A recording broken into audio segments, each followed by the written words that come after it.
तो दोस्तों आज की इस वीडियो में एक बहुत ही बड़ी खुशखबरी को लेकर हम लोग डिस्कशन करने जा रहे हैं।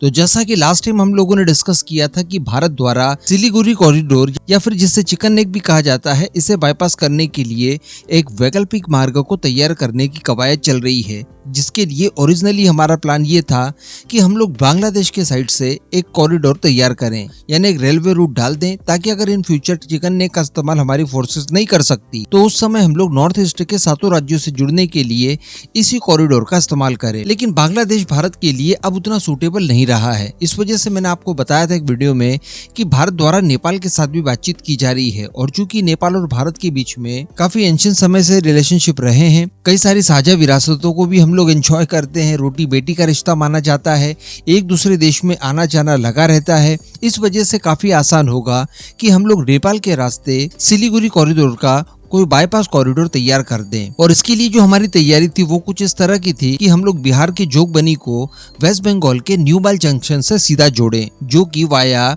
नेपाल होते हुए जाएगा, और नेपाल में विराटनगर होते हुए ये सीधे वेस्ट बंगाल में घुसेगा। यानी बिहार के जोगबनी से कॉरिडोर शुरू होगा, वो नेपाल के अंदर विराटनगर में घुसेगा और विराटनगर से होते हुए न्यू माइल जंक्शन यानी वेस्ट बंगाल तक पहुंच जाएगा। और इसके लिए कोई ज्यादा विशेष प्रयास करने की आवश्यकता भी नहीं है। बिहार की गलतिया से नेपाल के भद्रपुर तक हमें ट्रैक बिछाना पड़ेगा, बाकी सारे ट्रैक्स वगैरह बिछे हुए हैं, उन्हें आपस में केवल कनेक्ट करना होगा। और इसमें आगे ये बताया गया था कि इस कॉरिडोर को कंप्लीट करने के लिए कालजी बाजार नेपाल तक 12.5 किलोमीटर का नया ट्रैक बिछाने की जरूरत पड़ेगी। इसके बाद जोगबनी से विराटनगर तक 18.6 किलोमीटर का नया ट्रैक भारत के एरिया से निकालना पड़ेगा। अगर नेपाल की बात की जाए, जो नेपाल के साइड ट्रैक डालेंगे उसके लिए 13.5 किलोमीटर का ट्रैक बिछाना अनिवार्य होगा। इस तरह से टोटल अगर मिला जुला कर देखें तो 190 किलोमीटर का ये ट्रैक होगा, जिसके बाद बड़ी आसानी से आप चिकन नेक को बाईपास कर सकेंगे। लेकिन अब समस्या ये थी कि नेपाल में एक बार फिर से ओली गवर्नमेंट आ चुकी है, और ओली गवर्नमेंट के बारे में हम लोग जानते हैं कि ये काफी ज्यादा प्रो चाइना है। इवन चाइना द्वारा ही इन्हें बिठाया गया है और रिमोट कंट्रोल से ऑपरेट किया जाता है। लेकिन दोस्तों बड़े आश्चर्य की बात है कि इन्होंने एक बार फिर से यानी सत्ता संभालते ही केपी शर्मा ओली द्वारा भारत के साथ सीमा विवाद को लेकर नए नाटक तो शुरू कर दिए गए, जिसके बारे में लास्ट वीडियो में मैंने आपको बताया भी था।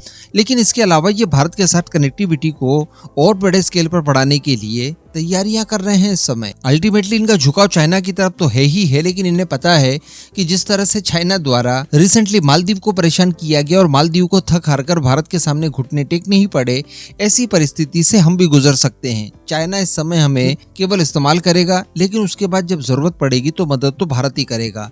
इस वजह से ये खुद ही चाहते हैं, यानी नेपाल की गवर्नमेंट केपी शर्मा ओली खुद चाहते हैं कि भारत के साथ कनेक्टिविटी को बढ़ाया जाए, जिसके लिए जलमार्ग और रेलवे ट्रैक इन दोनों का विस्तार किया जाए, और इसी में हमारा काम बनता है। जी हाँ, दरअसल सबसे पहले तो नेपाल की गवर्नमेंट ये चाहती है, और इन्होंने अपने अधिकारियों से बातचीत करना भी शुरू कर दिया है, कि भारत की सीमा के पास हनुमान नगर से त्रिवेणी और देवघाट तक स्टीमर सेवाओं की शुरुआत की जाए। इसको लेकर प्रॉपर निर्देशित कर दिया गया है। इनके द्वारा बताया गया है कि 1970 के दशक से ही कानून बनाकर स्टीमर को चलाने के लिए सारी तैयारियां कर ली गई थी, लेकिन वो अभी भी ऑपरेशनल नहीं हुआ है।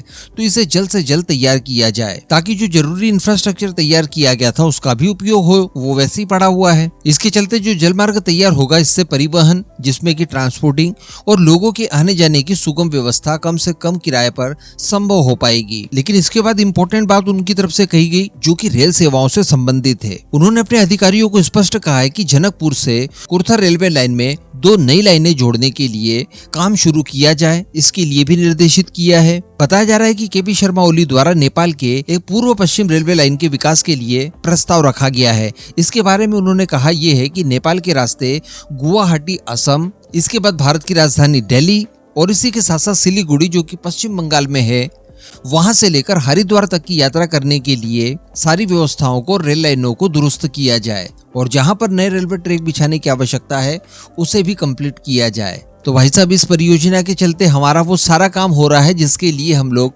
काफी लंबे समय से सफर कर रहे थे। हम लोग 1971 युद्ध जीतने के बाद ही बांग्लादेश के रास्ते बड़ी आसानी से एक कॉरिडोर निकाल सकते थे। हमारे चिकन नेक को 17 किलोमीटर के बजाय 50 किलोमीटर तक चौड़ा भी कर सकते थे, लेकिन हमारी लीडरशिप की यहाँ पर वीकनेस देखने के लिए मिली। उन्होंने कोई पहल नहीं की। 1990 में उन्हें अकल आई। उसके बाद 1990 में उन्होंने बांग्लादेश के सामने प्रपोजल रखा। बांग्लादेश ने कुछ नहीं कहा। 1992 आते आते बांग्लादेश द्वारा मंजूरी दी गई, लेकिन उसके बाद आज तक ये कॉरिडोर तैयार नहीं हो पाया है। और अब बांग्लादेश के अंदर ऐसी परिस्थितियां आ चुकी है, भारत के विरोधी इतनी ज्यादा भावनाएं वहां पर बढ़ चुकी है कि वो पूरी तरह से पाकिस्तान हो गया है, ऐसा कहा जा सकता है। तो वहां से संभव नहीं है कि भारत अपने लिए एक बाईपास कॉरिडोर निकाल पाए। इसके लिए नेपाल ही एकमात्र रास्ता बचता है, जो कि एक्चुअली भारत के साथ जुड़ाव रखता है कहीं ना कहीं। तो उसके लिए अब नेपाल द्वारा खुद इस तरह की पहल की जा रही है, जिसपे भारत डेफिनेटली आगे बढ़कर सहयोग करेगा। संभवतः यहाँ पर हम लोग वित्त पोषण भी कर सकते हैं, जिससे नेपाल और भारत दोनों का ही काम एक साथ संपन्न हो जाएगा। पूरे मुद्दे पर अब आपका क्या मानना है, नीचे कमेंट करके जरूर बताइएगा।